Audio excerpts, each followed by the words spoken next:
की कलीसिया में हम आपका स्वागत करते हैं। और जब हम फिर से एक बार इकट्ठा हुए इस संडे, हम क्यों ना अपने मनों को तैयार करें परमेश्वर की आराधना करने के लिए। आमीन। और क्यों ना हम इस समय और इस संडे हम ये चुनाव करें कि हम परमेश्वर के नाम को ही ऊंचा उठाएंगे, क्योंकि वो ही सबसे एक नाम है जो सबसे बड़ा और सबसे ऊपर है। आमीन। जो भी चीज़ें चल रही हैं आपके आसपास, चाहे आपकी फैमिली के रिलेटेड हैं, चाहे आपके खुद के रिलेटेड हैं, पर उससे भी बड़ा आप ये समझिए, अपने ये मन में ठान लें कि परमेश्वर उन सब चीज़ों से बड़ा है। आमीन। और जैसे जैसे हम ये ऐलान करते रहेंगे अपने जीवन में बार बार ये अंगीकार करते रहेंगे कि परमेश्वर सबसे बड़ा है, वैसे ही परमेश्वर के नज़दीक आप और जाएंगे और परमेश्वर को और जानेंगे। आमीन। और क्यों ना हम अपनी आराधना में फिर से जाएं और ये भजन गाएं जो कि है कि असी यीशु दे दीवाने हैं। हालेलुया।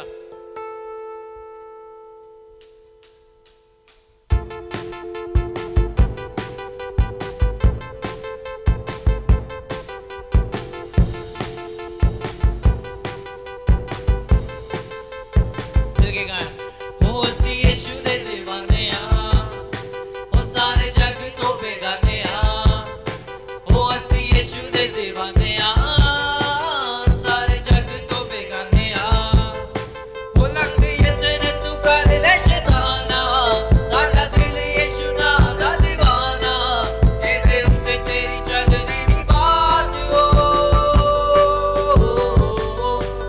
असी यीशु दे दीवाने ओ सारे जग तो बेगाने ओ असी यीशु दे दीवाने सारे जग तो बेगाने ओ जीदा चलदा है हुक्म तूफाना ते राज करदा जो कुल जहाना ते फते मौत दे उत्ते ओ पाके जा बैठा उत्ते आसमाना ते ओदे नाम दी वडियाई अज कर दिए कुल खुदाई ओदे नाल ही साडे होए दिन रात असी यीशु दे दीवाने ओ सारे जग तो बेगाने ओ असी यीशु दे दीवाने सारे जग तो बेगाने ओ असी रोए ते ओ गल नाल लाउंदा ए ओके वेले सानू आउण बचाउंदा ए हर पले ओ खबर साडी रखदा साडे सुते होए भाग जगाउंदा ए ओदे नाम दी वडियाई अज कर दिए कुल खुदाई ओदे नाल ही साडे होए दिन रात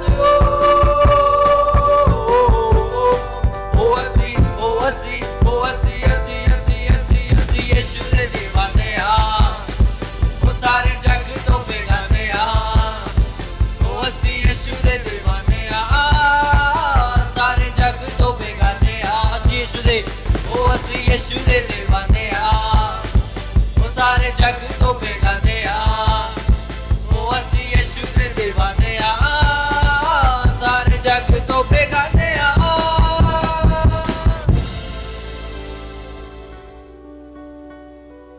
प्रभु हम तेरे सामने आते हैं इस समय। प्रभु तेरा धन्यवाद कि तूने इतने समय हमें संभाल के रखा प्रभु। और ये समय जब हम तेरे सामने आ रहे हैं प्रभु, हम एक नए समर्पण के साथ आते हैं। पवित्र आत्मा, हम तेरे साथ और समय बिताना चाहते हैं और ये समर्पण हम आज करते हैं।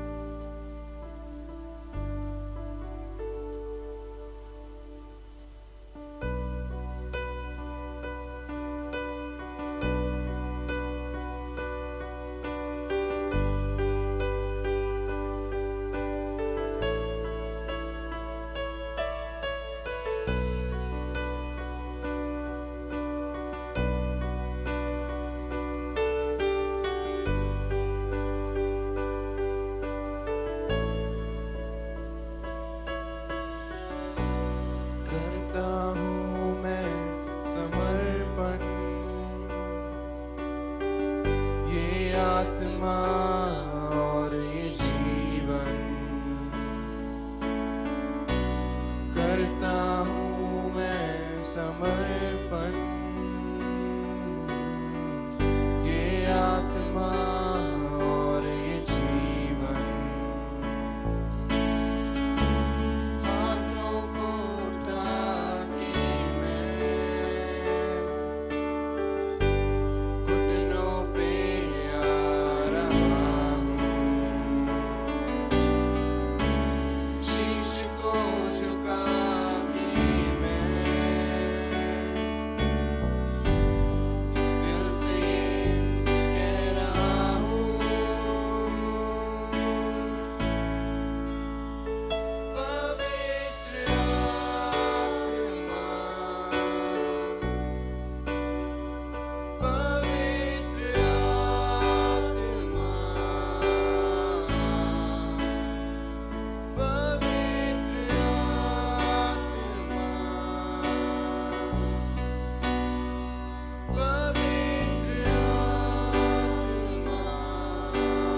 हम एक मन हो के अपने घरों में जैसे बैठे प्रभु हम तेरी आराधना करते हैं। और हमें ऐसा बना प्रभु कि उस समय में हम जिन लोगों से भी चाहे दूरी बनाए रख रहे हैं, चाहे फोन पे बातचीत कर रहे हैं, वीडियो कॉल कर रहे हैं प्रभु, उसमें तेरी महिमा कर सके प्रभु और तुझे ऊंचा उठा सके प्रभु, और साथ ही हमारा रिश्ता तेरे साथ मजबूत होता रहे प्रभु। हम आगे आने वाले समय को तेरे पवित्र हाथों में सौंपते हैं और हम विश्वास करते हैं उन सभी चीजें जो आगे होंगी उससे आशीषित होंगे। ये छोटी सी प्रार्थना यीशु मसीह के नाम से मांगते हैं, आमेन, आमेन।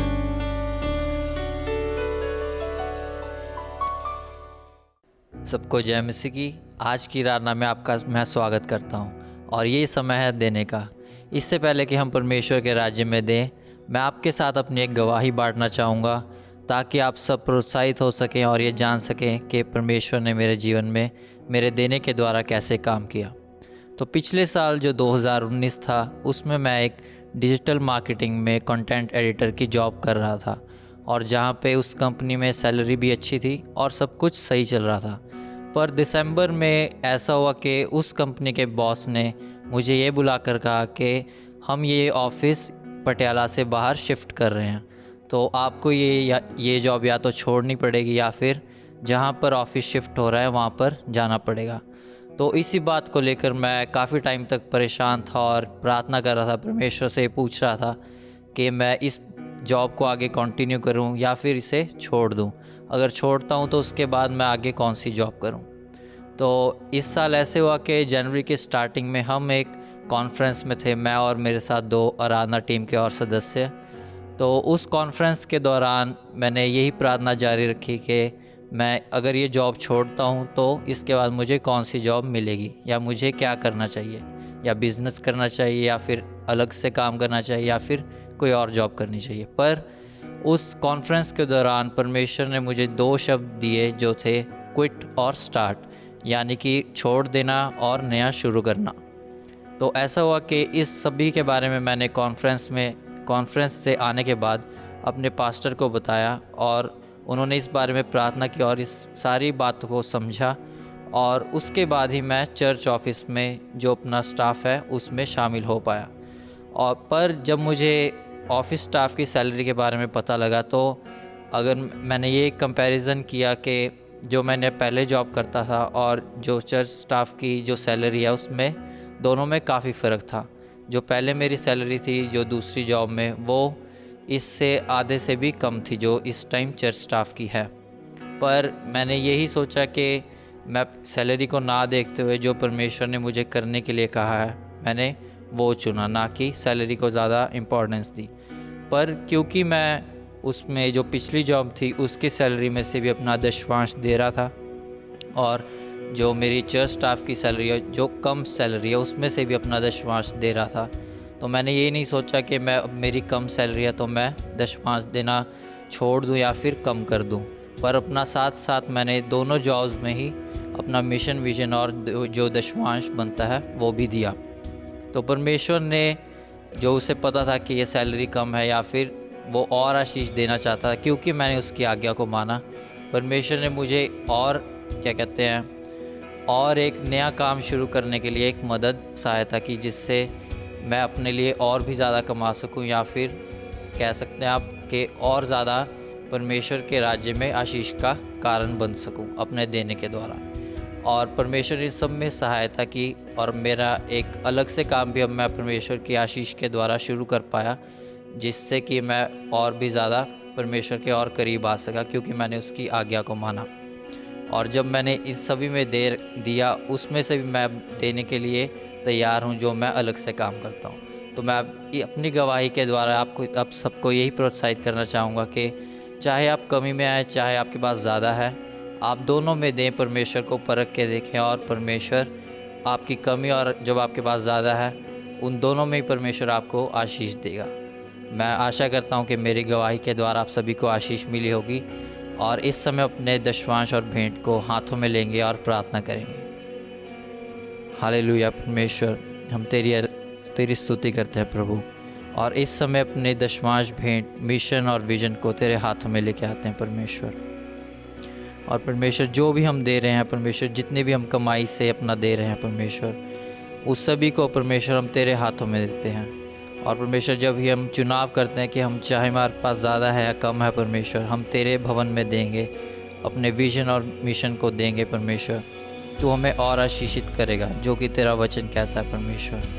और परमेश्वर इस पूरी आराधना को आगे भी हम तेरे हाथों में देते हैं प्रभु। इस छोटी प्रार्थना को यीशु के नाम से मांगते हैं, आमीन। ਸਾਰਿਆਂ ਨੂੰ ਜੈ ਮਸੀਹ ਕੀ। ਸੋ ਜੋ ਵੀ ਇਸ ਆਰਾਧਨਾ ਨੂੰ ਘਰ ਬੈਠ ਕੇ ਆਨਲਾਈਨ ਦੇਖ ਰਹੇ ਹਨ ਅਤੇ ਜੋ ਵੀ ਚਰਚ ਦੇ ਵਿੱਚ ਇਸ ਆਰਾਧਨਾ ਦੇ ਵਿੱਚ ਸ਼ਾਮਿਲ ਹੋਏ ਹਨ, ਤੁਹਾਨੂੰ ਸਾਰਿਆਂ ਨੂੰ ਮੈਂ ਬੇਨਤੀ ਕਰਾਂਗੀ ਇਹ ਸੂਚਨਾਵਾਂ ਨੂੰ ਤੁਸੀਂ ਜ਼ਰੂਰ ਧਿਆਨ ਦੇ ਨਾਲ ਸੁਣਨਾ। ਸੋ ਅਗਲੇ ਹਫਤੇ ਜੋ 25 ਅਕਤੂਬਰ ਪੈ ਰਿਹਾ ਉਸ ਦਿਨ ਇਹ ਸਾਰੇ ਇਲਾਕੇ ਦੇ ਵਿਸ਼ਵਾਸੀ ਚਰਚ ਦੇ ਵਿੱਚ ਆਰਾਧਨਾ ਦੇ ਲਈ ਸ਼ਾਮਿਲ ਹੋ ਸਕਦੇ ਹਨ। ਸੋ ਮੈਂ ਇਲਾਕਿਆਂ ਦੇ ਨਾਮ ਜ਼ਰੂਰ ਇੱਕ ਵਾਰੀ ਪੜ੍ਹਨਾ ਚਾਹਾਂਗਾ ਤਾਂ ਤੁਸੀਂ ਸਾਰੇ ਜ਼ਰੂਰ ਇਸ ਨੂੰ ਧਿਆਨ ਦੇ ਨਾਲ ਸੁਣਨਾ। तो model town, Adarsh Nagar, Babu Singh colony, Aman Vihar colony, Raggo Majra, Sanauri Adda, Alipur, focal point, Daulatpur, urban estate, Darshan Nagar, DCW, Hasanpur, Shanti Nagar, Vir colony, अनाज मंडी ਅਤੇ ਫੱਗਨ ਮਾਜਰਾ ਉਸ ਪਿੰਡ ਦੇ ਵਿਸ਼ਵਾਸੀ ਜ਼ਰੂਰ ਇਸ ਆਰਾਧਨਾ ਦੇ ਵਿੱਚ ਆਉਣ ਵਾਲੇ ਐਤਵਾਰ 25 ਤਰੀਕ ਨੂੰ ਚਰਚ ਦੇ ਵਿੱਚ ਸ਼ਾਮਿਲ ਹੋਣਾ।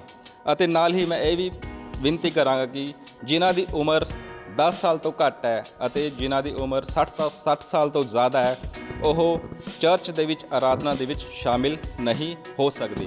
ਤਾਂ ਇਸ ਉਮਰ ਦੇ ਵਿਸ਼ਵਾਸੀ ਘਰ ਬੈਠ ਕੇ ਹੀ ਆਨਲਾਈਨ ਆਰਾਧਨਾ ਨੂੰ ਦੇਖ ਸਕਦੇ ਹਨ। ਅਤੇ ਹੋਰ ਇਸ ਇਲਾਕੇ ਤੋਂ ਇਲਾਵਾ ਜਿਹੜੇ ਵੀ ਹੈ ਵਿਸ਼ਵਾਸੀ, ਉਹ ਘਰ ਬੈਠ ਕੇ ਹੀ ਇਸ ਆਰਾਧਨਾ ਵਿੱਚ ਸ਼ਾਮਿਲ ਹੋ ਸਕਦੇ ਹਨ। ਅਤੇ ਹੁਣ ਜਿਸ ਤਰ੍ਹਾਂ ਤੁਹਾਨੂੰ ਸਾਰਿਆਂ ਨੂੰ ਪਤਾ ਹੀ ਸੀ ਕਿ ਹੁਣ ਤੱਕ ਜੋ ਹਰ ਵੀਰਵਾਰ ਜ਼ੂਮ ਰਾਹੀਂ ਪਾਸਟਰ ਜੀ ਮੀਟਿੰਗ ਰੱਖਿਆ ਕਰਦੇ ਸੀ ਕਿ ਹਰੇਕ ਵਿਸ਼ਵਾਸੀ ਜੋ ਇਸ ਮੀਟਿੰਗ ਦੇ ਵਿੱਚ ਸ਼ਾਮਿਲ ਹੋ ਸਕਦਾ ਸੀ, ਉਹ ਇਸ ਹਫਤੇ ਤੋਂ ਬੰਦ ਕੀਤੀ ਜਾ ਰਹੀ ਹੈ। ਪਰ ਆਉਣ ਵਾਲੇ ਸਮੇਂ ਦੇ ਵਿੱਚ ਜਿਸ ਤਰ੍ਹਾਂ ਇਲਾਕੇ ਦੇ ਵਿੱਚ ਕੇਅਰ ਸੈੱਲ ਲੱਗਦੇ ਸੀ, ਉਸੇ ਹਿਸਾਬ ਦੇ ਨਾਲ ਹਰ ਜਿਨ੍ਹਾਂ ਇਲਾਕਿਆਂ ਦੇ ਵਿੱਚ ਕੇਅਰ ਸੈੱਲ ਹੁੰਦਾ ਹੈ ਉਸੇ ਮੁਤਾਬਿਕ ਕੇਅਰ ਸੈੱਲ ਚੱਲਿਆ ਕਰੇਗਾ। ਅਤੇ ਤੁਹਾਡੇ ਜੋ ਵੀ ਇਲਾਕੇ ਦੇ ਲੀਡਰ ਹੈ ਉਹ ਜ਼ਰੂਰ ਤੁਹਾਨੂੰ ਕੇਅਰ ਸੈੱਲ ਦੇ ਲਈ ਕੰਟੈਕਟ ਕਰਨਗੇ। ਸੋ ਇਹ ਜੋ ਵੀ ਸੂਚਨਾਵਾਂ ਦਿੱਤੀਆਂ ਗਈਆਂ ਹਨ ਤੁਸੀਂ ਇਸ ਮੁਤਾਬਿਕ ਧਿਆਨ ਦੇ ਵਿੱਚ ਰੱਖਣਾ ਅਤੇ ਜੋ ਵੀ ਇਲਾਕੇ ਦੇ ਨਾਮ ਦੱਸੇ ਹੈ ਉਸੇ ਮੁਤਾਬਿਕ ਚਰਚ ਦੇ ਵਿੱਚ ਆਰਾਧਨਾ ਦੇ ਲਈ ਸ਼ਾਮਿਲ ਹੋਣਾ। ਸੋ ਮੈਂ ਬੇਨਤੀ ਕਰਾਂਗਾ ਤੁਸੀਂ ਜ਼ਰੂਰ ਇਹਨਾਂ ਸੂਚਨਾਵਾਂ ਨੂੰ ਧਿਆਨ ਨਾਲ ਸੁਣੀਆਂ ਹੋਈਆਂ ਹਨ ਤਾਂ ਤੁਸੀਂ ਉਸੇ ਮੁਤਾਬਿਕ ਚਰਚ ਦੇ ਵਿੱਚ ਔਰ ਘਰੇ ਜੋ ਵੀ ਦੇਖ ਰਹੇ ਆਰਾਧਨਾ ਉਹਨਾਂ ਸਾਰਿਆਂ ਦੇ ਉਸੇ ਮੁਤਾਬਿਕ ਤੁਸੀਂ ਕਰਨਾ। ਸਾਰਿਆਂ ਨੂੰ ਜੈ ਮਸੀਹ। ਸ਼ਾਲੋਮ। ਤੇ ਤੁਹਾਨੂੰ ਸਾਰਿਆਂ ਨੂੰ ਇਸ ਤਰ੍ਹਾਂ ਆਨਲਾਈਨ ਦੇ ਮਾਧਿਅਮ ਇਸ ਪ੍ਰਚਾਰ ਨੂੰ ਸੁਣਨ ਲਈ ਜੋ ਤੁਹਾਨੂੰ ਮੌਕਾ ਮਿਲਿਆ ਹੈ, ਪ੍ਰਭੂ ਨੂੰ ਅਸੀਂ ਉਸ ਦੇ ਲਈ ਧੰਨਵਾਦ ਦੇਈਏ। ਅਤੇ ਪਿਛਲੇ ਹਫਤੇ ਤੁਹਾਨੂੰ ਆਰਾਧਨਾ ਦੇ ਵਿੱਚ ਵੇਖ ਕਰ, ਕਈਆਂ ਨੂੰ ਆਰਾਧਨਾ ਦੇ ਵਿੱਚ ਵੇਖ ਕਰ ਸਾਨੂੰ ਬਹੁਤ ਹੀ ਖੁਸ਼ੀ ਹੋਈ ਅਤੇ ਕੁਝ ਆ ਨਹੀਂ ਪਾਏ। ਅਤੇ ਮੈਂ ਇਹ ਤੁਹਾਨੂੰ ਦੱਸਣਾ ਚਾਹਾਂਗਾ ਕਿ ਜਦ ਵੀ ਤੁਹਾਡੇ ਇਲਾਕੇ ਦੇ ਲਈ ਇਹ ਮੌਕਾ ਮਿਲਦਾ ਹੈ ਆਰਾਧਨਾ ਦੇ ਵਿੱਚ ਸ਼ਾਮਿਲ ਹੋਣ ਲਈ, ਕਿਰਪਾ ਕਰਕੇ ਉਸ ਦਾ ਤੁਸੀਂ ਪੂਰਾ ਲਾਭ ਉਠਾਓ, ਕਿਉਂਕਿ ਇਸ ਤਰੀਕੇ ਦੇ ਨਾਲ ਇਹ ਸੰਗਤੀ ਦੇ ਵਿੱਚ ਜੋ ਬਣੇ ਰਹਿਣਾ ਹੈ ਇਹ ਸਾਡੇ ਲਈ ਬਹੁਤ ਹੀ ਜ਼ਿਆਦਾ ਲਾਭਦਾਇਕ ਰਹੇਗਾ ਅਤੇ ਸਾਡੇ ਜੀਵਨ ਦੇ ਲਈ ਇਹ ਬਹੁਤ ਹੀ ਇੱਕ ਆਸ਼ੀਸ਼ ਦਾ ਕਾਰਨ ਹੋਵੇਗਾ। ਅਤੇ ਜਿਵੇਂ ਪ੍ਰਭੂ ਦਾ ਵਚਨ ਵੀ ਆਖਦਾ ਹੈ ਕਿ ਸੰਗਤੀ ਨੂੰ ਨਾ ਛੱਡੋ। ਅਤੇ ਇੱਕ ਗੱਲ ਹੋਰ ਵੀ ਤੁਹਾਨੂੰ ਦੱਸਣਾ ਚਾਹਾਂਗਾ, ਕੇਰਸਲ ਦੇ ਵਿਸ਼ੇ ਬਾਰੇ ਵੀ ਅਸੀਂ ਦੁਬਾਰਾ ਉਸ ਨੂੰ ਜਾਗਰੂਕ ਕਰਨਾ ਚਾਹੁੰਦੇ ਹਾਂ ਅਤੇ ਇਲਾਕੇ ਦੇ ਉੱਥੇ ਅਸੀਂ ਕੇਰਸਲ ਦੇ ਵਿੱਚ ਜ਼ਰੂਰ ਚਾਹਾਂਗੇ ਕਿ ਸ਼ਾਮਿਲ ਹੋ ਕਰ ਉੱਦਾਂ ਵੀ ਸੰਗਤੀ ਦੇ ਵਿੱਚ ਰੱਖਣਾ। ਅਗੁਏ ਉਹਨਾਂ ਦੇ ਨਾਲ ਸਾਰੀ ਗੱਲਬਾਤ ਚੱਲ ਰਹੀ ਹੈ ਅਤੇ ਪ੍ਰਭੂ ਦੇ ਵਚਨ ਵੱਲ ਅਸੀਂ ਧਿਆਨ ਦੇਵਾਂਗੇ। ਇੱਕ ਵਿਸ਼ਾ ਹੈ ਜੋ ਮੈਂ ਆਪਣੇ ਮੈਂਟਰ ਤੋਂ ਇਹ ਸੁਣਿਆ ਸੀ ਇਸ ਪ੍ਰਚਾਰ ਨੂੰ, ਅਤੇ ਮੈਂ ਉਸੀ ਗੱਲ ਨੂੰ ਤੁਹਾਡੇ ਨਾਲ ਵੀ ਵੰਡਣਾ ਚਾਹਾਂਗਾ। ਅਤੇ ਜੋ ਵਿਸ਼ਾ ਹੈ ਉਹ ਇਹ ਹੈ ਕਿ ਚੰਗੇ ਕੰਮਾਂ ਦੇ ਲਈ ਅਸੀਂ ਰਚੇ ਗਏ ਹਾਂ। ਚੰਗੇ ਕੰਮਾਂ ਦੇ ਲਈ ਅਸੀਂ ਰਚੇ ਗਏ ਹਾਂ। ਪਰਮੇਸ਼ਵਰ ਨੇ ਸਾਡੀ ਰਚਨਾ ਜੋ ਕੀਤੀ ਹੈ ਚੰਗੇ ਕੰਮਾਂ ਲਈ ਕੀਤੀ ਹੈ। ਜਦ ਅਸੀਂ ਇਸੀ ਚੰਗੇ ਕੰਮਾਂ ਦੇ ਬਾਰੇ ਗੱਲਬਾਤ ਕਰਦੇ ਹਾਂ तो एक कहावत है जो मैं ਤੁਹਾਡੇ सामने रखना चाहांगा, वो इस प्रकार है, जो अंग्रेजी ਦੇ ਵਿੱਚ ਪਹਿਲਾਂ मैं पढ़ना चाहांगा। Life is God's gift to you and what you do with it is your gift back to God। Punjabi ਦੇ ਵਿੱਚ ਇਸ ਤਰ੍ਹਾਂ ਹੈ, ਜ਼ਿੰਦਗੀ ਤੁਹਾਡੇ ਲਈ ਪਰਮੇਸ਼ਵਰ ਵੱਲੋਂ ਤੋਹਫਾ ਹੈ ਅਤੇ ਜੋ ਤੁਸੀਂ ਉਸ ਨਾਲ ਕਰਦੇ ਹੋ ਉਹ ਪਰਮੇਸ਼ਵਰ ਨੂੰ ਵਾਪਸ ਤੁਹਾਡਾ ਤੋਹਫਾ ਹੈ। ਇਹ ਕਿੰਨਾ ਸੱਚ ਹੈ। ਪਰਮੇਸ਼ਵਰ ਨੇ ਇਹ ਜ਼ਿੰਦਗੀ ਸਾਨੂੰ ਦਿੱਤੀ ਹੈ। ਹੁਣ ਕੁਝ ਲੋਕੀ ਇਸ ਨੂੰ ਇੱਕ ਤੋਹਫੇ ਦੀ ਤਰ੍ਹਾਂ ਨਹੀਂ ਵੇਖਦੇ ਹਨ।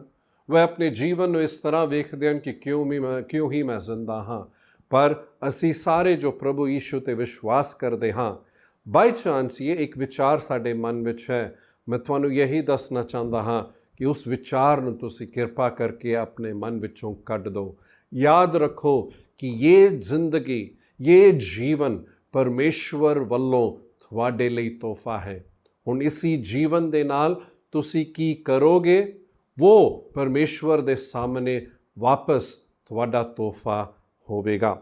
ਜਦੋਂ ਅਸੀਂ ਸਗੋਂ ਇਸ ਵਿਸ਼ੇ ਦੇ ਬਾਰੇ ਗੱਲਬਾਤ ਵੀ ਕਰ ਰਹੇ ਹਾਂ, ਇਹ ਜੀਵਨ ਦੇ ਵਿੱਚ, ਇਹ ਜੀਵਨ ਦੀ ਯਾਤਰਾ ਜੋ ਪਰਮੇਸ਼ਵਰ ਨੇ ਦਿੱਤੀ ਹੈ, ਪਰਮੇਸ਼ਵਰ ਨੇ ਜੋ ਵੱਖਰੇ ਵੱਖਰੇ ਮੌਕੇ ਦਿੱਤੇ ਹਨ, ਪਰਮੇਸ਼ਵਰ ਨੇ ਜੋ ਵੱਖਰੀ ਵੱਖਰੀ ਪਰਿਸਥਿਤੀਆਂ ਸਾਨੂੰ ਦਿੱਤੀ ਹੈ, ਪਰਮੇਸ਼ਵਰ ਨੇ ਵੱਖਰੀ ਚੁਣੌਤੀਆਂ ਜੋ ਸਾਨੂੰ ਦਿੱਤੀ ਹੈ ਇਸ ਜੀਵਨ ਦੇ ਵਿੱਚ, ਇਹ ਸਾਰੀ ਗੱਲਾਂ ਸਾਨੂੰ ਉਸ ਦੇ ਲਈ ਤਿਆਰ ਸਗੋਂ ਕਰ ਰਿਹਾ ਹੈ ਕਿ ਅਸੀਂ ਉਸ ਚੰਗੇ ਕੰਮਾਂ ਨੂੰ ਪਰਮੇਸ਼ਵਰ ਦੇ ਲਈ ਕਰਦੇ ਹੋਏ ਸਗੋਂ ਉਸ ਦੇ ਲਈ ਅਸੀਂ ਸਗੋਂ ਜੀ ਸਕੀਏ। ਹੁਣ ਇੱਥੇ ਇੱਕ ਗੱਲ ਮੈਂ ਜ਼ਰੂਰ ਦੱਸਣਾ ਚਾਹਾਂਗਾ। ਕਈ ਲੋਕੀ ਆਪਣੇ ਜੀਵਨ ਦੇ ਵਿੱਚ ਇਸ ਤਰੀਕੇ ਨਾਲ ਵੇਖਦੇ ਹਨ कि वो उन परिस्थितियां दे शिकार है, वो उन परिस्थितियां दे कारण इस तरीके दे हैं कर उन्हां दे अंदर एक सोच है। पर मैं तुहानू एक गल दसना चाहता हाँ, अज जो कुछ तुसी हो, जिस भी परिस्थिति दे विच तुसी हो, वो सब तुहाडे उस चुनाव अते उस फैसले दे कारण है। एक होर बार मैं दसना चाहता हाँ, अज जो कुछ तुसी हो, जिथे भी तुसी हो, वो सब कुछ थोड़े अते मेरे अपने उस चुनाव अते फैसले दे कारण है। असी अपने परिस्थितियां दे शिकार नहीं हैं, पर साडे अपने चुनाव ते फैसले दे कारण ही असी इत्थे सगों पहुँच गए हाँ। जदों असी इस गल नूं सगों कह भी रहे हाँ, असी सगों ये वेखना जानना चाहिदा है कि असी जो बचाए गए हाँ, असी जो अपने जीवन दे विच मुक्ति पाई या उद्धार असी जो हिंदी दे विच कहते हाँ, ये चंगे कम्मां दे कारण नहीं है, पर सगों असी चंगे बचाए इस करके गए हाँ ताकि असी चंगे कम कर सकीए। चंगे कम्मां दे कारण असी नहीं बचाए गए, पर असी चंगे कम्मां दे लई असी सगों बचाए गए हाँ। इस गल नूं मन विच रखना बहुत ज़रूरी है, क्योंकि आम कई फर्मां दे विच यही कहा जाता है कि चंगे कम जेकर तुहाडे ज़्यादा है तो तुसी की है मुक्ति पाओगे। पर बाइबल इस गल दे बारे बिल्कुल स्पष्ट है कि असी जे मुक्ति पाया है सिर्फ प्रभु यीशु मसीह दे कारण ही है, ते उस दे दया दे कारण है, जो असी उस ते विश्वास करके अपने जीवन दे विच उस मुक्ति या उद्धार नूं पा चुके हाँ। हुण जो असी उस मुक्ति अते उद्धार नूं पा चुके हाँ, हुण साडा काम यही है कि असी उन चंगे कम्मां नूं सगों कर सकीए। मैं तुहाडा ध्यान एक वचन दे वल लेकर जाना चाहांगा।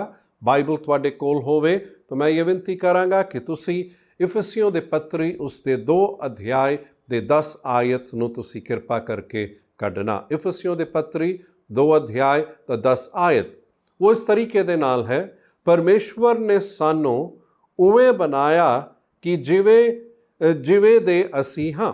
परमेश्वर ने सानू मसीह यीशु विच नवें बनाया तां जो असी चंगे कम करन योग्य हो सकीए। परमेश्वर ने पहला ही उन्हां सारियां चंगियां गल्लां दी योजना साडे लई तैयार ਕੀਤੀ ਹੋਈ ਹੈ ਤਾਂ ਕਿ ਅਸੀਂ ਆਪਣੇ ਜੀਵਨ ਚੰਗੇ ਕੰਮ ਕਰੀਏ। ਪ੍ਰਿਯ ਭਾਈ ਤੇ ਭੈਣ, ਪ੍ਰਭੂ ਦਾ ਵਚਨ ਇਹ ਆਖਦਾ ਹੈ ਕਿ ਅਸੀਂ ਚੰਗੇ ਕੰਮਾਂ ਦੇ ਲਈ ਰਚੇ ਗਏ ਹਾਂ। ਪ੍ਰਭੂ ਨੇ ਉਹ ਸਾਰੇ ਚੰਗੇ ਕੰਮਾਂ ਦੀ ਯੋਜਨਾ ਪਹਿਲਾਂ ਹੀ ਰੱਖਿਆ ਹੈ। ਹੁਣ ਸੈਮ ਨੇ ਇਹ ਸਾਰੇ ਚੰਗੇ ਕੰਮ ਆਪਣੇ ਜੀਵਨ ਦੇ ਵਿੱਚ ਕਰਨਾ ਹੈ। ਕਰ ਪ੍ਰਭੂ ਨੇ ਪਹਿਲਾਂ ਹੀ ਸਭ ਕੁਝ ਤੇ ਰੱਖਿਆ ਹੋਇਆ ਹੈ। ਤੁਸੀਂ ਅਤੇ ਮੈਂ ਉਨ ਗੱਲਾਂ ਨੂੰ ਜਾਣਦੇ ਹੋਏ ਹੁਣ ਇਹ ਸਾਡੇ ਉੱਤੇ ਹੈ ਕਿ ਕੀ ਅਸੀਂ ਉਸੇ ਤਰੀਕੇ ਦੇ ਨਾਲ ਉੱਦਾਂ ਹੀ ਉਨ ਚੰਗੇ ਕੰਮਾਂ ਨੂੰ ਕਰਦੇ ਹੋਏ ਅੱਗੇ ਵਧਾਂਗੇ ਜਾਂ ਅਸੀਂ ਉਸ ਦੇ ਖਿਲਾਫ ਹੀ ਚਲਾਂਗੇ। ਇਹ ਫੈਸਲਾ ਤੁਸੀਂ ਅਤੇ ਮੈਂ ਆਪਣੇ ਜੀਵਨ ਦੇ ਵਿੱਚ ਲੈਣ ਦੀ ਬਹੁਤ ਹੀ ਜ਼ਿਆਦਾ ਲੋੜ ਹੈ। ਹੁਣ ਇੱਕ ਗੱਲ ਜੋ ਅਸੀਂ ਇੱਥੇ ਵੀ ਵੇਖਦੇ ਹਾਂ, ਕਈ ਵਾਰੀ ਕਈ ਲੋਕੀ ਸੋਚਦੇ ਹਨ ਕਿ ਜਿਸ ਦੇ ਲਈ ਚੰਗੇ ਕੰਮ ਅਸੀਂ ਕਰਦੇ ਹਾਂ ਉਹ ਬੰਦਾ ਹੈ ਜੋ ਜ਼ਿਆਦਾ ਆਸ਼ੀਸ਼ਿਤ ਹੁੰਦਾ ਹੈ ਜਾਂ ਉਹ ਬੰਦਾ ਹੈ ਜੋ ਲਾਭ ਪਾਉਂਦਾ ਹੈ। ਪਰ ਪ੍ਰਭੂ ਦੇ ਵਚਨ ਵੱਲ ਜੇਕਰ ਅਸੀਂ ਧਿਆਨ ਦੇ ਤਾਂ ਪ੍ਰਭੂ ਦਾ ਵਚਨ ਸਗੋਂ ਯਹੀ ਕਹਿੰਦਾ ਹੈ ਕਿ ਜਿਹੜਾ ਚੰਗਾ ਕੰਮ ਕਰਦਾ ਹੈ ਉਹ ਜ਼ਿਆਦਾ ਆਸ਼ੀਸ਼ਿਤ ਹੈ। ਤੇ ਅਸੀਂ ਕਿਉਂ ਇਹ ਚੰਗੇ ਕੰਮ ਕਰਨਾ ਹੈ? ਅਸੀਂ ਕਿਸ ਤਰੀਕੇ ਦੇ ਨਾਲ ਉਨ ਚੰਗੇ ਕੰਮਾਂ ਨੂੰ ਕਰਦੇ ਹੋਏ ਆਸ਼ੀਸ਼ਿਤ ਹੋ ਸਕਦੇ ਹਾਂ ਤੇ ਕਿਵੇਂ ਪ੍ਰਭੂ ਇਨੀ ਚੰਗੇ ਕੰਮਾਂ ਦੇ ਲਈ ਉਸਨੇ ਸਾਨੂੰ ਕਿਉਂ ਰਚਿਆ ਹੈ? ਇਨ ਕੁਝ ਗੱਲਾਂ ਦੇ ਬਾਰੇ ਅਸੀਂ ਅੱਜ ਵੇਖਾਂਗੇ। ਪਰ ਇੱਕ ਵਚਨ ਵੱਲ ਤੁਹਾਡਾ ਧਿਆਨ ਲੈ ਕੇ ਮੈਂ ਜਾਣਾ ਚਾਹਾਂਗਾ ਜੋ ਚੇਲਿਆਂ ਦੇ ਕਰਤੱਵ ਉਸ ਦੇ 20 ਅਧਿਆਇ ਦੇ 35 ਆਇਤ ਦੇ ਵਿੱਚ ਹੈ। ਉਸ ਤਰ੍ਹਾਂ ਪ੍ਰਭੂ ਦਾ ਵਚਨ ਉਸ ਦਾ ਆਖਰੀ ਹਿੱਸਾ ਹੈ। ਆਪ ਫਰਮਾਇਆ ਸੀ ਭਾਈ ਲੈਣ ਨਾਲੋਂ ਦੇਣਾ ਹੀ ਮੁਬਾਰਕ ਹੈ। ਪ੍ਰਭੂ ਦਾ ਵਚਨ ਕੀ ਕਹਿ ਰਿਹਾ ਹੈ? ਮਤਲਬ ਲੈਣ ਨਾਲੋਂ ਦੇਣਾ ਜ਼ਿਆਦਾ ਮੁਬਾਰਕ, ਜ਼ਿਆਦਾ ਆਸ਼ੀਸ਼ਮय, ਜ਼ਿਆਦਾ ਚੰਗਾ ਹੈ। ਪ੍ਰਭੂ ਦਾ ਵਚਨ ਯਹੀ ਕਹਿੰਦਾ ਹੈ ਕਿ ਲੈਣ ਨਾਲੋਂ ਦੇਣਾ ਹੀ ਚੰਗਾ ਹੈ। ਇੱਕ ਵਿਅਕਤੀ ਜੋ ਚੰਗੇ ਕੰਮਾਂ ਨੂੰ ਕਰਦਾ ਹੈ ਉਹ ਜ਼ਿਆਦਾ ਆਸ਼ੀਸ਼ਿਤ ਹੁੰਦਾ ਹੈ। ਮੈਂ 3 ਇਸ ਤਰ੍ਹਾਂ ਦੀ ਗੱਲਾਂ ਤੁਹਾਡੇ ਸਾਹਮਣੇ ਸਗੋਂ ਰੱਖਣਾ ਚਾਹਾਂਗਾ ਜਿਸ ਦੇ ਦੁਆਰਾ ਤੁਸੀਂ ਅਤੇ ਮੈਂ ਜਾਣ ਸਕਦੇ ਹਾਂ, ਸਮਝ ਸਕਦੇ ਹਾਂ ਕਿ ਅਸੀਂ ਆਪਣੇ ਜੀਵਨ ਦੇ ਵਿੱਚ ਉਸ ਤਰੀਕੇ ਦੇ ਨਾਲ ਉਨ ਚੰਗੇ ਕੰਮਾਂ ਨੂੰ ਕਰਦੇ ਹੋਏ ਕਿਵੇਂ ਆਸ਼ੀਸ਼ਿਤ ਹੋ ਸਕਦੇ ਹਾਂ। ਤੋ ਅਸੀਂ ਚਲੋ ਵੇਖੀਏ। ਸਭ ਤੋਂ ਪਹਿਲਾਂ ਜੋ ਹੈ ਅਸੀਂ ਇਹ ਯਾਦ ਰੱਖੀਏ ਕਿ ਚੰਗੇ ਕੰਮਾਂ ਦੇ ਦੁਆਰਾ ਅਸੀਂ ਆਪਣੇ ਜੀਵਨ ਦੇ ਵਿੱਚ ਆਦਰ, ਮਹਿਮਾ ਅਤੇ ਸ਼ਾਂਤੀ ਨੂੰ ਪ੍ਰਾਪਤ ਕਰਦੇ ਹਾਂ। ਰੋਮੀਓ ਦੇ ਪੱਤਰੀ 2 ਅਧਿਆਇ ਦਾ 10 ਆਇਤ ਨੂੰ ਜੇਕਰ ਅਸੀਂ ਪੜ੍ਹੀਏ ਉਹ ਇਸ ਤਰ੍ਹਾਂ ਕਰਦਾ ਹੈ, ਪਰ ਹਰੇਕ ਨੂੰ ਜਿਹੜਾ ਭਲਾਈ ਕਰਦਾ ਹੈ ਮਹਿਮਾ, ਆਦਰ ਅਤੇ ਸ਼ਾਂਤੀ ਪ੍ਰਾਪਤ ਹੋਵੇ, ਪਹਿਲਾਂ ਯਹੂਦੀਆਂ ਨੂੰ ਫਿਰ ਯੂਨਾਨੀ ਨੂੰ। ਤੋ ਪ੍ਰਭੂ ਦਾ ਵਚਨ ਕੀ ਕਹਿ ਰਿਹਾ ਹੈ ਕਿ ਜਿਹੜਾ ਵੀ ਭਲਾ ਕੰਮ ਕਰਦਾ ਹੈ ਉਸ ਦੇ ਲਈ ਮਹਿਮਾ, ਆਦਰ ਅਤੇ ਸ਼ਾਂਤੀ ਪ੍ਰਾਪਤ ਹੋਵੇ।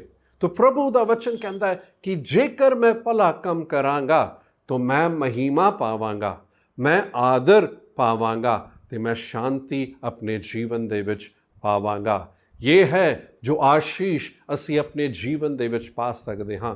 2 ਮਿੰਟ ਸੋਚ ਕਰ ਵੇਖੋ ਕਿ ਇਹ ਇੱਕ ਇਨਸਾਨ ਚਾਹੁੰਦਾ ਹੈ, ਹਰ ਇੱਕ ਇਨਸਾਨ ਚਾਹੁੰਦਾ ਹੈ ਕਿ ਉਸ ਨੂੰ ਸਗੋਂ ਕੀ ਹੈ ਆਦਰ ਮਿਲੇ। ਹਰ ਇੱਕ ਇਨਸਾਨ ਚਾਹੁੰਦਾ ਹੈ ਕਿ ਉਸ ਦੀ ਪ੍ਰਸ਼ੰਸਾ ਸਗੋਂ ਕੀਤੀ ਜਾਏ। ਹਰ ਇੱਕ ਇਨਸਾਨ ਆਪਣੇ ਜੀਵਨ ਦੇ ਵਿੱਚ ਸ਼ਾਂਤੀ ਚਾਹੁੰਦਾ ਹੈ। ਪ੍ਰਿਯ ਭਾਈ ਤੇ ਭੈਣ, ਪ੍ਰਭੂ ਦਾ ਵਚਨ ਕਹਿੰਦਾ ਹੈ ਜੇ ਮੈਂ ਭਲਾ ਕੰਮ ਕਰਾਂਗਾ ਤਾਂ ਮੈਂ ਇਹ ਸਾਰੀ ਗੱਲਾਂ ਨੂੰ ਆਪਣੇ ਜੀਵਨ ਦੇ ਵਿੱਚ ਪ੍ਰਾਪਤ ਕਰਾਂਗਾ। ਤੁਸੀਂ ਸੋਚ ਕੇ ਵੇਖੋ, ਜਦ ਵੀ ਸਾਨੂੰ ਆਪਣੇ ਜੀਵਨ ਦੇ ਵਿੱਚ ਮੌਕਾ ਮਿਲਿਆ ਕੁਝ ਭਲਾ ਕਰਨ ਲਈ, ਜੇ ਬਾਈ ਚਾਂਸ ਅਸੀਂ ਉਹ ਭਲਾ ਨਹੀਂ ਕੀਤਾ, ਰਾਤ ਵੇਲੇ ਜਦ ਪੈ ਰਹਿੰਦੇ ਹਾਂ ਉਦੋਂ ਉਹ ਵਿਚਾਰ ਆਉਂਦਾ ਹੈ ਕਾਸ਼ ਹੀ ਮੈਂ ਇਹ ਚੰਗਾ ਕਰਦਾ ਤਾਂ ਕਿੰਨਾ ਚੰਗਾ ਰਹਿੰਦਾ। ਕਿ ਸਾਡੇ ਅੰਦਰ ਜੋ ਹੈ ਇੱਕ ਤਰੀਕੇ ਦੇ ਨਾਲ ਸਾਨੂੰ ਬਹੁਤ ਹੀ ਬੁਰਾ ਲੱਗਦਾ ਹੈ, ਸਾਨੂੰ ਦੋਸ਼ੀ ਮਹਿਸੂਸ ਹੁੰਦਾ ਹੈ, ਸਾਨੂੰ ਇੱਕ ਤਰੀਕੇ ਨਾਲ ਗਿਲਟੀ ਮਹਿਸੂਸ, ਅਰੇ ਮੈਂ ਇਹ ਨਹੀਂ ਕੀਤਾ ਹੈ ਕਰਕੇ। ਪ੍ਰਿਯ ਭਾਈ ਤੇ ਭੈਣ, ਪਰ ਜੇਕਰ ਅਸੀਂ ਆਪਣੇ ਜੀਵਨ ਦੇ ਵਿੱਚ ਭਲਾ ਕੰਮ ਕਰਾਂਗੇ, ਉਸ ਦੇ ਲਈ ਅਸੀਂ ਸਮਰਪਿਤ ਰਹਾਂਗੇ। ਸਗੋਂ ਪਰਮੇਸ਼ਵਰ ਨੇ ਉਸ ਦੇ ਲਈ ਸਾਨੂੰ ਰਚਿਆ ਹੈ। ਪ੍ਰਭੂ ਨੇ ਉਸ ਤਰੀਕੇ ਦੇ ਨਾਲ ਸਾਨੂੰ ਬਣਾਇਆ ਹੈ ਕਿ ਜੇਕਰ ਇੱਕ ਵਿਅਕਤੀ ਆਪਣੇ ਜੀਵਨ ਦੇ ਵਿੱਚ ਭਲਾ ਕੰਮ ਨਾ ਕਰੇ, ਪ੍ਰਿਯ ਭਾਈ ਤੇ ਭੈਣ, ਉਸ ਦੇ ਜੀਵਨ ਦੇ ਵਿੱਚ ਸ਼ਾਂਤੀ ਵੀ ਨਹੀਂ ਮਿਲੇਗੀ, ਸ਼ਾਂਤੀ ਉਹ ਨਹੀਂ ਪਾ ਸਕਦਾ ਹੈ।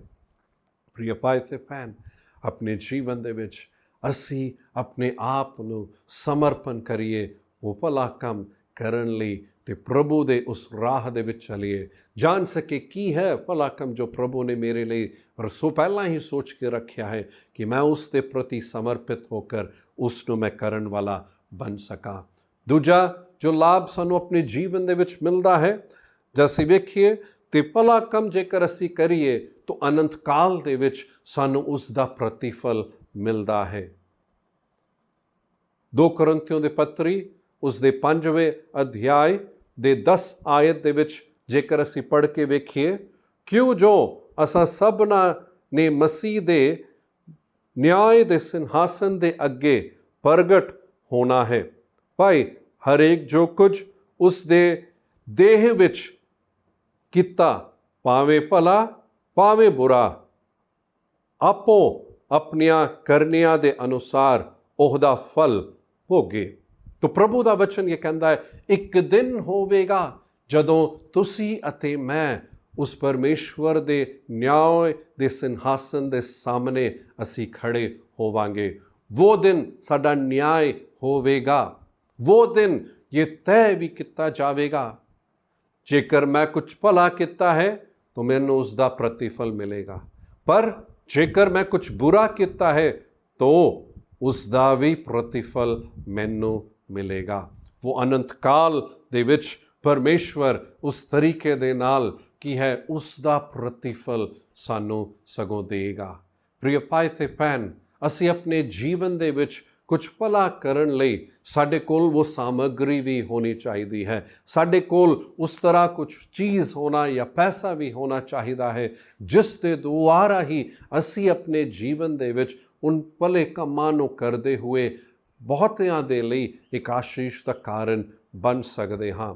ਸਗੋਂ ਇਸ ਕਲੀਸਿਆ ਦੇ ਸੰਦਰਭ ਦੇ ਵਿੱਚ ਵੀ ਇੱਕ ਚੀਜ਼ ਜੋ ਮੇਰੇ ਮਨ ਦੇ ਵਿੱਚ ਕਾਫੀ ਸਮਾਂ ਤੋਂ ਵੀ ਹੈ ਕਿ ਅਸੀਂ ਇਹ ਵੇਖ ਸਕੀਏ ਕਿ ਹਰ ਇੱਕ ਵਿਸ਼ਵਾਸੀ ਜੋ ਹੈ ਆਰਥਿਕ ਤੌਰ 'ਤੇ ਕਿਵੇਂ ਚੰਗਾ ਹੋ ਸਕਦਾ ਹੈ, ਕਿਵੇਂ ਕਲੀਸਿਆ ਦੇ ਵਿੱਚ ਅਸੀਂ ਇਸ ਤਰ੍ਹਾਂ ਮੌਕੇ ਲਾ ਸਕਦੇ ਹਨ, ਇਸ ਤਰ੍ਹਾਂ ਲੋਕਾਂ ਨੂੰ ਲੈ ਕੇ ਆ ਸਕਦੇ ਹੈ ਜੋ ਇਸ ਤਰ੍ਹਾਂ ਦੇ ਵਿਚਾਰ ਵੀ ਦੇ ਸਕੇ ਕਿ ਉਸ ਤਰ੍ਹਾਂ ਦੇ ਨਵੇਂ ਆਈਡੀਆਜ਼ ਦੇ ਦੁਆਰਾ, ਉਸ ਤਰ੍ਹਾਂ ਨਵੇਂ ਤਰੀਕੇ ਦੇ ਨਾਲ ਉਸ ਕੰਮ ਨੂੰ ਕਰਦੇ ਹੋਏ ਅਸੀਂ ਅੱਗੇ ਸਗੋਂ ਕੀ ਹੈ ਆਰਥਿਕ ਤੌਰ 'ਤੇ ਸ਼ਕਤੀਸ਼ਾਲੀ ਹੋ ਸਕੀਏ, ਕਿ ਅਸੀਂ ਉਸ ਭਲੇ ਕੰਮਾਂ ਨੂੰ ਕਰਦੇ ਹੋਏ ਆਸ਼ੀਸ਼ਿਤ ਹੋ ਸਕੀਏ। ਹਾਲੇਲੂਇਆ। ਤੋ ਅਸੀਂ ਵੇਖਦੇ ਹਾਂ ਕਿ ਅਸੀਂ ਭਲੇ ਕੰਮਾਂ ਦੇ ਲਈ ਸਗੋਂ ਰਚੇ ਗਏ ਹਾਂ।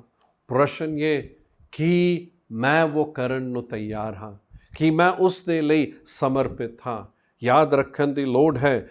ਇਸ ਤਰ੍ਹਾਂ ਕਿਹਾ ਗਿਆ ਹੈ, ਪਾਸਟਰ ਸਗੋਂ ਕਹਿ ਰਹੇ ਸੀ, doing good is not just a choice but it should be the purpose of our life। ਚੰਗਾ ਕਰਨਾ ਸਾਡੇ ਜੀਵਨ ਦਾ ਇੱਕ ਸਿਰਫ ਚੁਣਾਵ ਹੀ ਨਹੀਂ ਹੋਣਾ ਚਾਹੀਦਾ ਹੈ, ਪਰ ਸਗੋਂ ਸਾਡੇ ਜੀਵਨ ਦਾ ਮਕਸਦ ਹੋਣਾ ਚਾਹੀਦਾ ਹੈ। ਪ੍ਰਿਯ ਭਾਈ ਤੇ ਭੈਣ, ਸਾਡੇ ਆਪਣੇ ਜੀਵਨ ਦਾ ਕੀ ਮਕਸਦ ਹੈ, ਕੀ ਅਸੀਂ ਕਰਨਾ ਚਾਹੁੰਦੇ ਹਾਂ? ਸਗੋਂ ਅਸੀਂ ਪ੍ਰਭੂ ਦੇ ਵਚਨ ਨੂੰ ਵੀ ਵੇਖੀਏ ਤਾਂ ਚੇਲਿਆਂ ਦੇ ਕਰਤੱਵ 10:38 ਕਹਿੰਦਾ ਹੈ, ਅਸੀਂ ਚੰਗੇ ਕੰਮਾਂ ਦੇ ਲਈ ਅਭਿਸ਼ੇਕਤ ਸਗੋਂ ਕੀਤੇ ਗਏ ਹਾਂ। ਉਹ ਅਭਿਸ਼ੇਕ ਪਰਮੇਸ਼ਵਰ ਨੇ ਦਿੱਤਾ ਹੈ, ਤੋ ਭਲਾ ਕਰਨ ਲਈ ਪ੍ਰਭੂ ਨੇ ਉਹ ਅਭਿਸ਼ੇਕ ਦਿੱਤਾ ਹੈ। ਤੀਜੀ ਆਸ਼ੀਸ਼ ਜੋ ਅਸੀਂ ਆਪਣੇ ਜੀਵਨ ਵਿੱਚ ਪਾ ਸਕਦੇ ਹਾਂ, ਸਗੋਂ ਇਹ ਭਲਾ ਕੰਮ ਕਰਨ ਦੇ ਦੁਆਰਾ ਅਸੀਂ ਸਿਰਫ ਅਨੰਤ ਕਾਲ ਵਿੱਚ ਹੀ ਪ੍ਰਤੀਫਲ ਨਹੀਂ ਪਾਵਾਂਗੇ, ਪਰ ਇਸ ਜ਼ਿੰਦਗੀ ਦੇ ਵਿੱਚ ਵੀ ਉਸ ਪ੍ਰਤੀਫਲ ਨੂੰ ਅਸੀਂ ਪਾਵਾਂਗੇ। ਇੱਕ ਵਚਨ ਦੇ ਵੱਲ ਤੁਹਾਡਾ ਧਿਆਨ ਮੈਂ ਲੈ ਕੇ ਜਾਣਾ ਚਾਹਾਂਗਾ ਜੋ ਗਲਾਤੀਓ ਦੇ ਪੱਤਰੀ 6 ਅਧਿਆਇ ਤੇ 9 ਆਇਤ ਦੇ ਵਿੱਚ ਅਸੀਂ ਵੇਖਦੇ ਹਾਂ, ਅਤੇ ਭਲਾਈ ਕਰਦੇ ਰਹੀਏ ਅਤੇ ਅੱਕ ਨਾ ਜਾਈਏ, ਕਿਉਂ ਜੋ ਹੌਸਲਾ ਨਾ ਹੋਈਏ ਤਾਂ ਵੇਲੇ ਸਿਰ ਵੰਡਾਂਗੇ। ਕਹਿੰਦਾ ਇਹ ਹੈ ਕਿ ਅਸੀਂ ਭਲਾ ਕਰਦੇ ਹੋਏ ਅੱਕ ਨਾ ਜਾਈਏ, ਸਗੋਂ ਅਸੀਂ ਹੌਸਲਾ ਬਣਾਏ ਰੱਖੀਏ ਤੇ ਵੇਲੇ ਸਿਰ ਸਾਨੂੰ ਉਸ ਦਾ ਪ੍ਰਤੀਫਲ ਮਿਲੇਗਾ, ਵੇਲੇ ਸਿਰ ਉਸ ਨੂੰ ਅਸੀਂ ਵੰਡਾਂਗੇ। ਪ੍ਰਿਯ ਭਾਈ ਤੇ ਭੈਣ, ਭਲਾ ਕਰਦੇ ਹੋਏ ਕਿਤੇ ਇਹ ਨਾ ਹੋਵੇ ਕਿ ਤੁਸੀਂ ਹਿੰਮਤ ਹਾਰ ਚੁੱਕੇ, ਕਿਤੇ ਇਹ ਨਾ ਹੋਵੇ ਸੋਚ ਰਹੇ ਕੀ ਹੈ, ਕੋਈ ਵੀ ਵੇਖ ਨਹੀਂ ਰਿਹਾ ਹੈ, ਕੋਈ ਵੀ ਪਰਵਾਹ ਨਹੀਂ ਕਰ ਰਿਹਾ ਹੈ। ਪ੍ਰਿਯ ਭਾਈ ਤੇ ਭੈਣ, ਪ੍ਰਭੂ ਦਾ ਵਚਨ ਇਹ ਆਖਦਾ ਹੈ, ਹਿੰਮਤ ਨਾ ਹਾਰੋ। ਇਸ ਧਰਤੀ ਤੇ ਇੱਥੇ ਵੀ ਸਾਡਾ ਪਰਮੇਸ਼ਵਰ ਤੁਹਾਡੇ ਭਲੇ ਕੰਮਾਂ ਨੂੰ ਵੇਖ ਰਿਹਾ ਹੈ, ਉਸ ਦਾ ਪ੍ਰਤੀਫਲ ਪਰਮੇਸ਼ਵਰ ਤੁਹਾਨੂੰ ਜ਼ਰੂਰ ਦੇਗਾ। ਹਾਲੇਲੂਇਆ। ਪ੍ਰਭੂ ਤੁਹਾਨੂੰ ਵੇਖ ਰਿਹਾ ਹੈ, ਪ੍ਰਭੂ ਨੇ ਤੁਹਾਨੂੰ ਚੁਣਿਆ ਹੈ, ਪ੍ਰਭੂ ਨੇ ਇਸ ਕਰਕੇ ਰੱਖਿਆ ਹੈ ਕਿ ਤੁਸੀਂ ਭਲੇ ਕੰਮ ਕਰ ਸਕੋ। ਤੋ ਇਹ ਪ੍ਰਸ਼ਨ ਕਿ ਕੀ ਭਲਾ ਮੈਂ ਆਪਣੇ ਜੀਵਨ ਦੇ ਵਿੱਚ ਕਰ ਸਕਦਾ ਹਾਂ। ਪ੍ਰਿਯ ਭਾਈ ਤੇ ਭੈਣ, ਕਲੀਸਿਆ ਦੇ ਸੇਵਾਵਾਂ ਦੇ ਵਿੱਚ ਸ਼ਾਮਲ ਹੁੰਦੇ ਹੋਏ ਉਹ ਇੱਕ ਭਲਾ ਕੰਮ ਹੈ ਜੋ ਤੁਸੀਂ ਕਰ ਸਕਦੇ ਹੋ। ਕੁਝ ਲੋਕੀ ਹੋਵੇਂਗੇ ਜਿਸ ਨੂੰ ਤਸੱਲੀ ਦੀ ਲੋੜ ਹੈ, ਜਿਸ ਨੂੰ ਆਸ਼ਵਾਸਨ ਦੀ ਲੋੜ ਹੈ, ਤੋ ਉਹਨਾਂ ਨੂੰ ਜਦ ਤੁਸੀਂ ਤਸੱਲੀ ਦਿੰਦੇ ਹੋ, ਉਹਨਾਂ ਨੂੰ ਜਦ ਤੁਸੀਂ ਜਾ ਕਰ ਆਸ਼ਵਾਸਨ ਦਿੰਦੇ ਹੋ, ਉਹ ਭਲਾ ਕੰਮ ਹੈ ਜੋ ਤੁਸੀਂ ਕਰ ਰਹੇ ਹੋ। ਕੁਝ ਲੋਕੀ ਹੋਣਗੇ ਜੋ ਆਪਣੇ ਅਕੇਲੇਪਨ ਦੇ ਵਿੱਚ ਜਾ ਹੈ, ਤਾਂ ਉਹਨਾਂ ਨੂੰ ਤੁਸੀਂ ਮਿਲ ਕਰ ਜਦ ਤੁਸੀਂ ਉਹਨਾਂ ਨੂੰ ਜੋ ਹੈ ਤਸੱਲੀ ਦਿੰਦੇ ਹੋ, ਕੁਝ ਕਦੇ ਕੁਝ ਲੋਕਾਂ ਨੇ ਇੱਕ ਫੋਨ ਕਰਕੇ ਹੀ ਇੱਕ ਹਾਲ ਚਾਲ ਪੁੱਛਦੇ ਹੋਏ ਉਹਨਾਂ ਨੂੰ ਤੁਸੀਂ ਤਸੱਲੀ ਦੇ ਸਕਦੇ ਹੋ। ਸ਼ਾਇਦ ਕੁਝ ਹੋਣਗੇ ਜੋ ਆਰਥਿਕ ਤੌਰ 'ਤੇ ਇੱਕ ਬਹੁਤ ਹੀ ਮੁਸ਼ਕਿਲ ਹਾਲਤ ਵਿੱਚ ਹੈ ਕਿ ਅਸੀਂ ਉਹਨਾਂ ਦੇ ਲਈ ਕੁਝ ਭਲਾ ਕਰਦੇ ਹੋਏ ਉਸ ਤਰੀਕੇ ਦੇ ਨਾਲ ਭਲਾ ਅਸੀਂ ਕੰਮ ਦੇ ਵਿੱਚ ਸ਼ਾਮਿਲ ਹੋ ਸਕਦੇ ਹਾਂ। ਪ੍ਰਿਯ ਭਾਈ ਤੇ ਭੈਣ, ਭਲਾ ਕੰਮ ਕਰਨ ਦੇ ਵਿੱਚ ਹਿੰਮਤ ਨਾ ਹਾਰੋ। ਯਾਦ ਰੱਖੋ, ਜਿਸ ਤਰ੍ਹਾਂ ਪ੍ਰਭੂ ਦਾ ਵਚਨ ਆਖਦਾ ਹੈ, ਭਲਾ ਕੰਮ ਕਰਨ ਜਿਹੜਾ ਵੀ ਕਰਦਾ ਹੈ ਉਹ ਆਪਣੇ ਜੀਵਨ ਦੇ ਵਿੱਚ ਮਹਿਮਾ, ਆਦਰ ਅਤੇ ਸ਼ਾਂਤੀ ਪਾਉਂਦਾ ਹੈ। ਜਿਹੜਾ ਵੀ ਭਲਾ ਕੰਮ ਕਰਦਾ ਹੈ ਉਹ ਅਨੰਤ ਕਾਲ ਦੇ ਵਿੱਚ ਉਸ ਦਾ ਪ੍ਰਤੀਫਲ ਪਾਉਂਦਾ ਹੈ। ਜਿਹੜਾ ਵੀ ਭਲਾ ਕੰਮ ਕਰਦਾ ਹੈ ਉਹ ਇੱਥੇ ਇਸ ਧਰਤੀ 'ਤੇ ਵੀ ਉਸ ਦਾ ਪ੍ਰਤੀਫਲ ਪਾਵੇਗਾ। ਤੁਸੀਂ ਅਤੇ ਮੈਂ ਹਿੰਮਤ ਨਾ ਹਾਰੇ, ਜਿੰਨਾ ਮੌਕਾ ਮਿਲਦਾ ਹੈ ਭਲਾ ਕਰਨ ਦੇ ਵਿੱਚ ਉਸ ਨੂੰ ਅਸੀਂ ਕਰ ਕੀ ਹੈ ਪ੍ਰਭੂ ਦੇ ਸਾਹਮਣੇ ਉਸ ਦਿਨ ਵੀ ਜਦ ਅਸੀਂ ਖੜੇ ਹੋਵਾਂਗੇ, ਉਹ ਉਸ ਵੇਖ ਕਰ ਕਹਿ ਸਕੇ ਸ਼ਾਬਾਸ਼। ਪ੍ਰਭੂ ਦੇ ਵਚਨ ਦੇ ਵਿੱਚ ਹੋਰ ਵੀ ਕਈ ਵਚਨਾਂ ਨੂੰ ਅਸੀਂ ਵੇਖ ਸਕਦੇ ਹਾਂ ਜੋ ਇਹੀ ਪ੍ਰੋਤਸਾਹਿਤ ਕਰਦਾ, ਭਲਾ ਕੰਮ ਕਰਦੇ ਰਹੋ, ਉਸ ਹਿੰਮਤ ਨਾ ਹਾਰੋ, ਉਸ ਦੇ ਲਈ ਤੁਸੀਂ ਰਚੇ ਗਏ ਹੋ। ਇਹੀ ਉਮੀਦ ਰੱਖਦਾ ਹਾਂ ਉਸੇ ਤਰੀਕੇ ਦੇ ਨਾਲ ਤੁਸੀਂ ਇਨ ਭਲੇ ਕੰਮਾਂ ਦੇ ਵੱਲ ਧਿਆਨ ਦਿੰਦੇ ਹੋਏ ਤੁਸੀਂ ਅੱਗੇ ਵਧੋਗੇ। ਪ੍ਰਭੂ ਤੁਹਾਨੂੰ ਆਸ਼ੀਸ਼ ਦੇਗਾ। ਇਸ ਸਮਾਂ ਆਪਣੇ ਅੱਖਾਂ ਨੂੰ ਬੰਦ ਕਰਦੇ ਹੋਏ ਕਿਉਂ ਨਾ ਅਸੀਂ ਪ੍ਰਾਰਥਨਾ ਕਰੀਏ। ਸਾਰੇ ਆਪਣੇ ਅੱਖਾਂ ਨੂੰ ਬੰਦ ਕਰੇ। ਪਿਆਰੇ ਸਵਰਗੀ ਪਿਤਾ, ਤੁਸੀਂ ਸਾਡੀ ਰਚਨਾ ਇਸ ਕਰਕੇ ਕੀਤਾ ਹੈ ਕਿ ਅਸੀਂ ਭਲੇ ਕੰਮ ਕਰ ਸਕੀਏ। ਪ੍ਰਭੂ, ਇਸ ਸਮਾਂ ਵੀ ਹਰ ਇੱਕ ਜੋ ਇਸ ਪ੍ਰਚਾਰ ਨੂੰ ਸੁਣ ਰਿਹਾ ਹੈ, ਮੈਂ ਇਹ ਪ੍ਰਾਰਥਨਾ ਕਰਦਾ ਹਾਂ ਪ੍ਰਿਯ ਪ੍ਰਭੂ ਕਿ ਹਰ ਇੱਕ ਉਸ ਭਲੇ ਕੰਮਾਂ ਦੇ ਵਿੱਚ ਅੱਗੇ ਵੱਧ ਸਕੇ।